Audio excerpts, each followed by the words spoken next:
สหพันธ์กรรมบาลแขวงร่วมกับองค์การกาแดงแขวงอุดมไซจัดกิจกรรมบริจาคเลือดในโอกาสเฉลิมฉลองวันกรรมกรครบรอบ139 ปีภายใต้หัวข้อให้เลือดให้ชีวิตพิธีได้จัดขึ้นในวันที่29 เมษายน 2025โดยมีท่านนางทุมมาปัญญาศิษย์ประธานสหพันธ์กรรมบาลแขวงอุดมไซดร.นางสิทธิวร หงสาครหัวหน้าองค์การกาแดงแขวงพร้อมด้วยคณะและบรรดาสมาชิกกรรมบาลจากภายในการองค์การอ้อมข้างแขวงเข้าร่วมท่านนางทุมมาปัญญาศิษย์ได้ขึ้นเล่าหมุนเสื้อวันที่1 พฤษภาก็คือวันกรรมกรสากลครบรอบ139 ปีหรือวันเฮ็ดเวียกสากลเป็นวันที่เคลื่อนไหวของกรรมกรทั่วโลกเพื่อเชิดชูสิทธิและผลประโยชน์ของผู้ออกแรงงานต้นกำเนิดเริ่มจากการนำพาของขบวนการกรรมกรสากลในศตวรรษที่ 19โดยสนับสนุนให้มีการเฮ็ดเวียก8 ชั่วโมงต่อมื้อ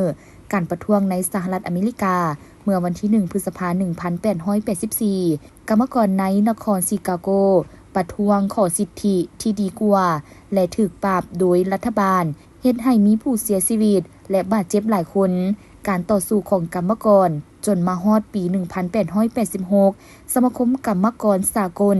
ได้ประกาศให้วันที่1 พฤษภาคมเป็นวันกรรมกรสากลเพื่อระลึกถึงการต่อสู้ของกรรมกรสรุปแล้ววันกรรมกรสากลเกิดจากการต่อสู้ของกรรมกรในอเมริกาเพื่อสิทธิเท่าเทียมกันและถือคำฮ้องเป็นวันสำคัญทั่วโลก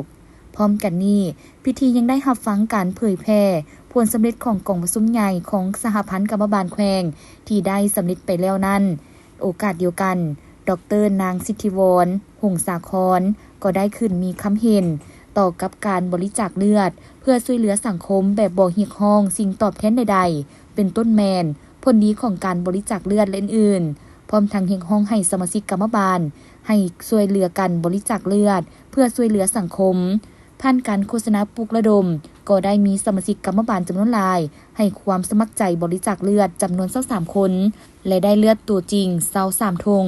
โอกาสนี้คณะทั้ง2ภาคส่วนก็ได้กล่าวขอบใจมายังบรรดาสมาชิกกรรมบาลที่บริจาคเลือดของตนเองเพื่อช่วยเหลือสังคมตื่มอีก